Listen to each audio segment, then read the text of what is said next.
Hey crew, it's Pitt, and I'm back answering the most important question on Reddit. Am I the bunghole? Let's go. Am I the bunghole for moving my son into a rental apartment after finding out that his dad's been canceling his job applications? My son, Aiden, 23, moved back in with us upon graduating college as my husband wanted. My husband's original plan was to have Aiden live with us for free, but stay home and help with his disabled younger brother. Aiden started complaining about needing money and wanting to find a job. My husband was against this and even offered to double his allowance, but Aiden was growing tired of staying home. So he began looking for jobs and here and there for over a year, but none of his job applications came through. He'd just apply and they'd never get back to him. We were confused by this till recently. I found out that my husband was behind all the job applications being canceled. He'd wait till Aiden applies, then he proceeds to cancel the application by impersonating him and using his email. I blew up at him for this, but his justification is that he is trying to make sure our younger son is cared for by Aiden, and said that Aiden has been a big help to him, getting a job will affect his care for his brother. I went ahead and rented an apartment for Aiden and told him to stay there till he finds a job and starts paying for it himself. Aiden was hurt upon knowing what his dad did. My husband was livid when he found out. He called me unhinged and said that I was separating the boys and teaching Aiden to become selfish and care more about a job than family. He also said it was a huge decision for me to rent an apartment without even running it with him. He's been giving me hell about it and calling me a terrible mother for encouraging Aiden to be selfish and self-centered. He said that I needed to see and understand why he did what he did. Edit. A few things to mention. My husband says that since he and I have health issues, then we could use Aiden's help. When I suggested outside help, my husband refused, saying he won't ask anything of anybody and that his son is his problem and nobody else's. I used money from our joint account to pay for the rental apartment. My husband said it was wrong and that it was a major waste of money since we deal with medical bills consistently. Okay, there is so much to unpack on here. Alright, so I hold my comments until the end because I want to get the whole, you tell me what the story is out first, right? Alright, first off, what he did to your son,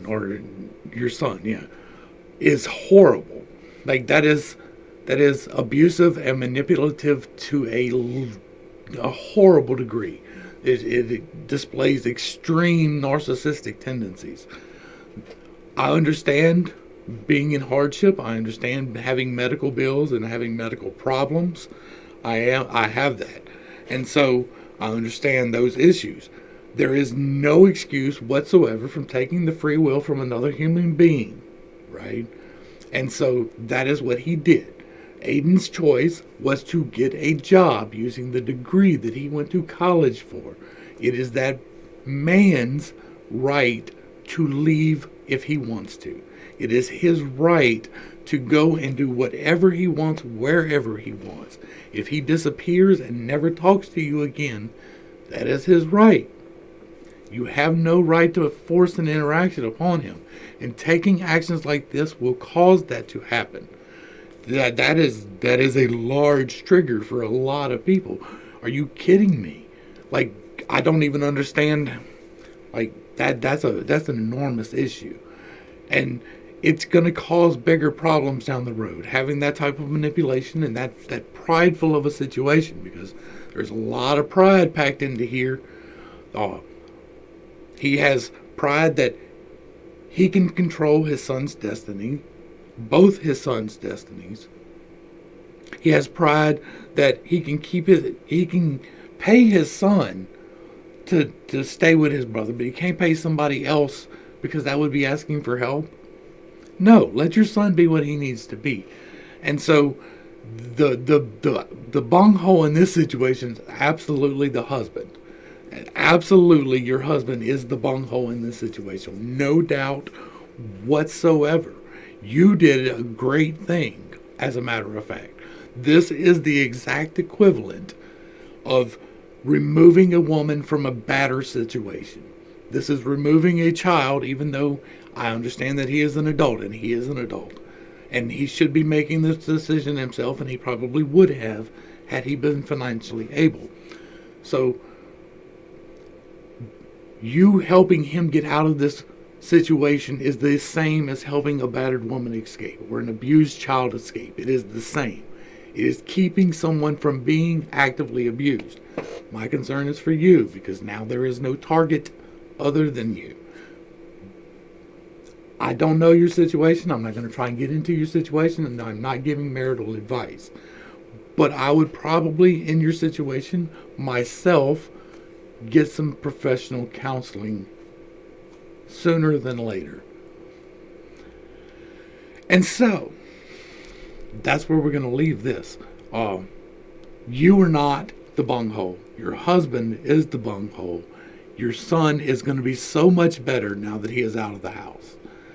Your other son, I don't know the story with the disabled younger brother, but hopefully everything works out there too. But I would definitely seek some help. If I was in the situation, what I would do in that situation would be to seek professional help. Get an outside opinion who can look at both sides, because I'm not seeing both sides, who can look at both sides objectively and see what needs to be adjusted, because something here definitely needs to be adjusted. Anyway, if you like what I'm doing, let me know. Hit me in the comments. If you don't like what I'm doing, let me know. Hit me in the comments. You do all the bells and whistles. You know what to do. To the crew, thanks for hanging out. I appreciate every single minute that you are here with me, and I am praying for you every single day. Until next time, I love you. You're a complete, whole, perfect human being. And until next time, this has been Pittstake. Peace. I'm still working on that outro.